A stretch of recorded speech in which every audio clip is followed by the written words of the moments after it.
Good morning મિત્રો. શ્રી બનાસકાંઠા કડવા પાટીદાર સંસ્કાર મંડળ સાયન્સ કોલેજ પાલનપુરમાં આપનું ફરીથી સ્વાગત છે. મિત્રો, આજે આપણે બંધકારક, બંધ પ્રતિકારક અને અબંધકારક આણ્વીય કક્ષકો અંગેની ચર્ચા કરીશું.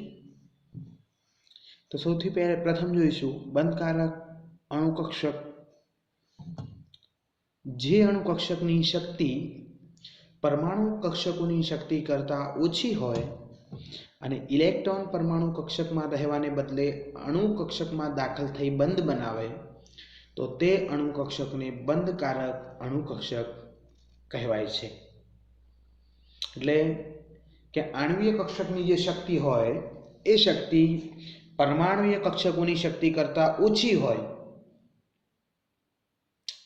તો આવી જે કક્ષકો હોય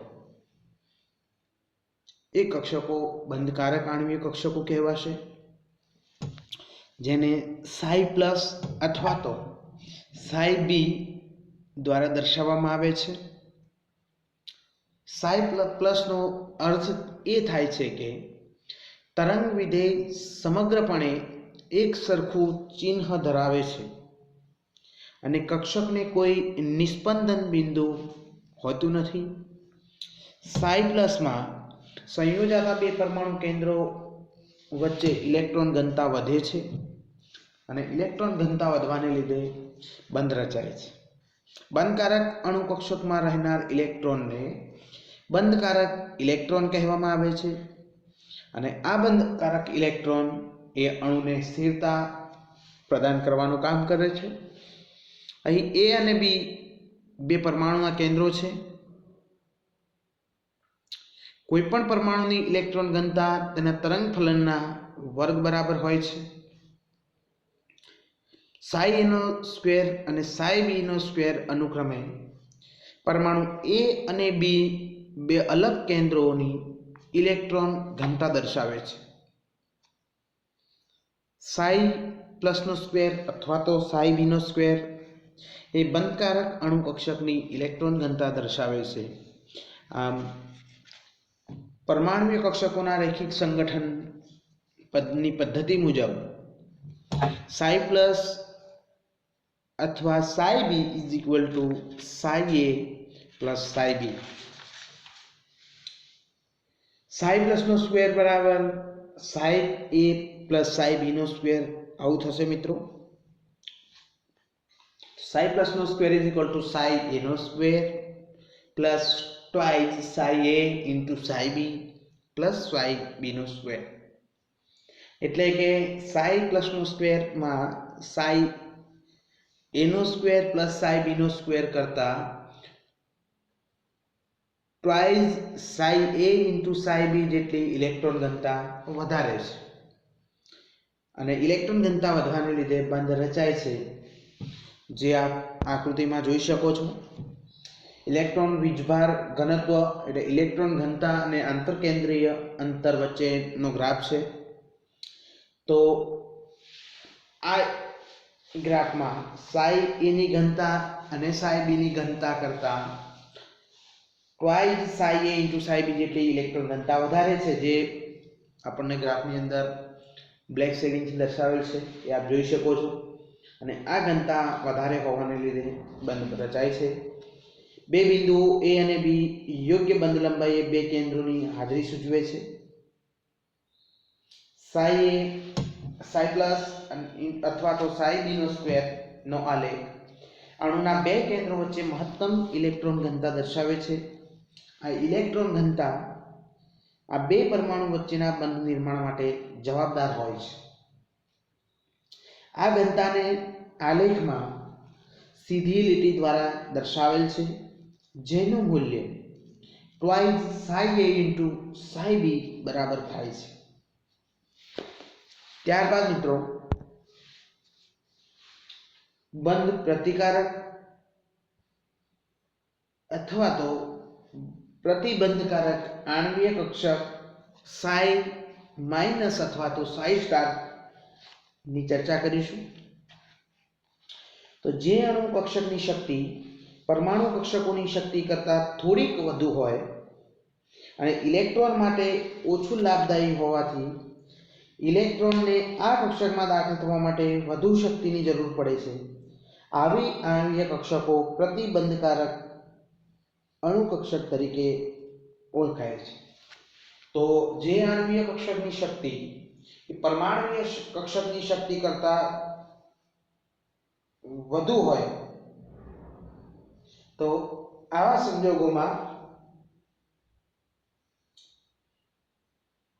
જે કક્ષકો નિર્માણ પામે છે એ પ્રતિબંધકારક અથવા તો બંધ પ્રતિકારક આણ્વીય કક્ષકો કહેવાશે.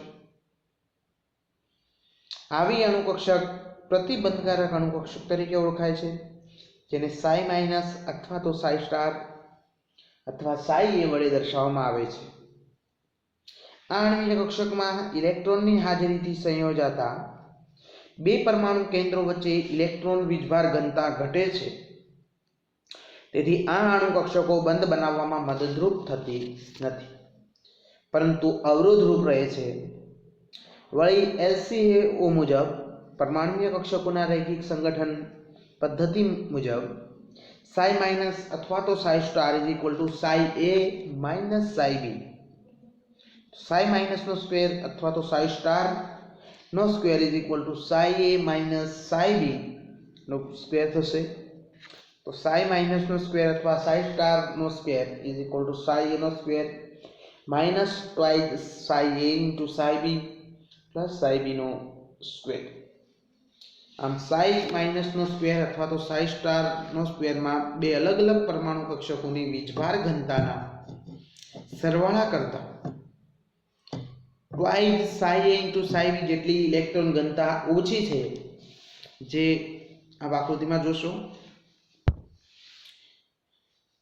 આમ આ પરમાણુઓ A અને B વચ્ચેના પ્રદેશમાં ઇલેક્ટ્રોન એકબીજા પ્રત્યે આકર્ષણ અનુભવે છે. તેથી તેમાં રહેલા ઇલેક્ટ્રોન બંધ બનાવતા નથી. આમ સમગ્ર બાબત આપ આકૃતિમાં જોઈ શકો છો. આમ ઋણાત્મક સંમિશ્રણને કારણે બે કેન્દ્રો વચ્ચે ઇલેક્ટ્રોન ઘનતા શૂન્ય થાય છે અને એવું સમતલ બને છે કે જેમાં ઇલેક્ટ્રોન ઘનતાનું મૂલ્ય શૂન્ય હોય તો એ સમતલને નોડલ સમતલ કહે છે અથવા તો નોડલ તલ તરીકે ઓળખવામાં આવે છે. એવું બિંદુ n કે જ્યાં ઇલેક્ટ્રોન ઘનતા શૂન્ય થાય તેને નોડલ પોઈન્ટ કહે છે, જેનો ગ્રાફ આકૃતિમાં જોઈ શકો છો. ઇલેક્ટ્રોન વીજભાર ઘનત્વ વિરુદ્ધ આંતરકેન્દ્રીય અંતરનો, જેમાં બે પરમાણુ કેન્દ્રો A અને B અને બંને પરમાણુ કેન્દ્રોના વચ્ચેના ભાગમાં minus twice psi A into psi બી જેટલી ઇલેક્ટ્રોન ઘનતા ઓછી છે. આ થશે પ્રતિબંધકારક આણ્વીય કક્ષકો. હવે મિત્રો બંધકારક અને બંધ પ્રતિકારક આણ્વીય કક્ષકો વચ્ચેનો તફાવત આપ જોઈ શકો છો. તો સૌથી પહેલા બંધકારક આણ્વીય કક્ષકમાં સરખા ચિહ્નવાળા બે ઇલેક્ટ્રોન તરંગોનું જોડાણ થવાથી, એટલે કે બે પરમાણુય કક્ષકોનું પૂરક સંમિશ્રણ થવાથી બંધકારક આણ્વીય કક્ષક બને, અને વિરુદ્ધ ચિહ્નવાળા બે ઇલેક્ટ્રોન તરંગોનું જોડાણ થવાથી, એટલે કે બે પરમાણુય કક્ષકોનું વિરોધક જોડાણ થવાથી પ્રતિબંધકારક આણ્વીય કક્ષક બને છે. બંધકારક આણ્વીય કક્ષકની શક્તિ તેના ઘટક પરમાણુય કક્ષકોની શક્તિ કરતાં ઓછી હોય છે, જ્યારે પ્રતિબંધકારક આણ્વીય કક્ષકોની શક્તિ તેના ઘટક પરમાણુય કક્ષકોની શક્તિ કરતાં વધારે હોય છે.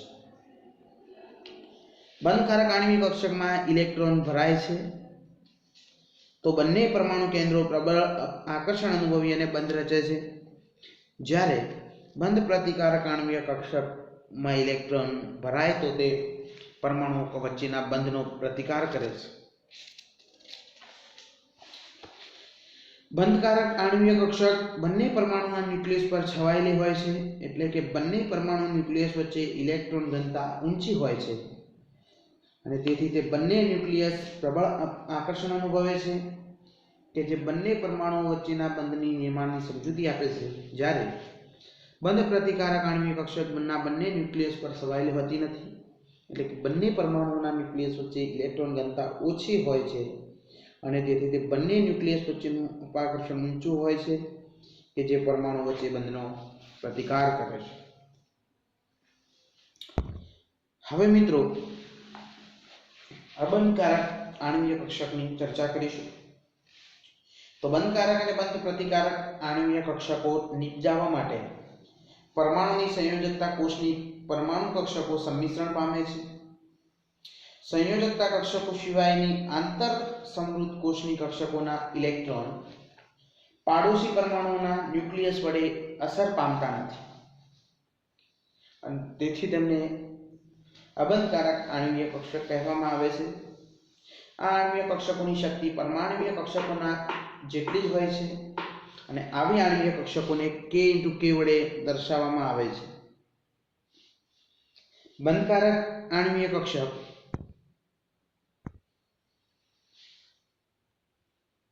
બનાવવા માટે સંમિશ્રણ પામતી કક્ષકોના બંને લોગ સમાન ચિહ્નવાળા હોવા જોઈએ. તેમજ પ્રતિબંધકારક આણ્વીય કક્ષક બનવા માટે સંમિશ્રણ પામતી પરમાણ્વીય કક્ષકોના લોગ અસમાન ચિહ્નવાળા હોવા જોઈએ. આમ આકૃતિમાં આપ જોઈ શકો છો.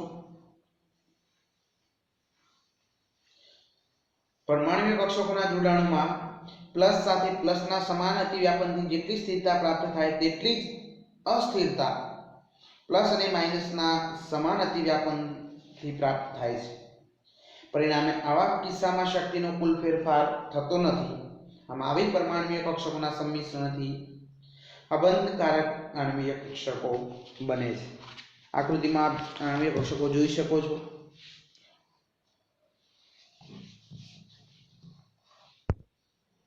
ત્યારબાદ મિત્રો જીરાડ અને અનજીરાડ કક્ષકોની ચર્ચા કરીશું. આણ્વીય કક્ષકો માટેના તરંગ વિધેયો psi b અને psi સ્ટાર ને અનુક્રમે psi અને psi g અને psi u વડે દર્શાવવામાં આવે છે. જ્યાં g એ જીરાડ અને u એ અનજીરાડ. જીરાડ એટલે બેકી અને અનજીરાડ એટલે એકી હોય છે. જીરાડ અને અનજીરાડ તેના કેન્દ્રની આસપાસની કક્ષકની સમમિતિ દર્શાવે છે.